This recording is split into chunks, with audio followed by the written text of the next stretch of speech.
porno qaramlik bu normami yoki yomonmi? Mana shu videoni porno qaramlik va 5/1 qiladigan do'stingizga albatta yuborib ko'ring. Ko'pchilik o'ylaydi, mana telefonda yoki boshqa yerda pornoni ko'radida, hech nima bo'lmaydi deb o'zini o'zi qondirib yuraveradi. Yo'q, vaholanki siz adashasiz. Sababi porno qaramlik sizni birinchi navbatda miyangizni buzadi. Bu degani siz real jinsiy aloqadan orgazm olishni kamaytirasiz. Qancha ko'p porno ko'rsangiz, shuncha pasayib boraveradi.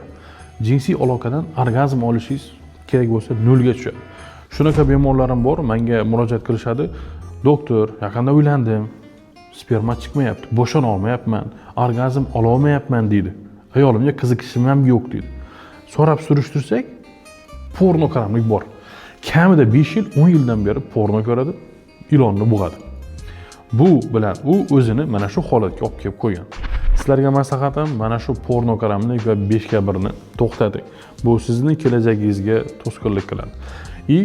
Sizlarga yana bitta yangiligi, mana shu porno qaramlikdan qutulmoqchi bo'lsangiz, profilimga kirib, lichkamga plus belgisini yuboring.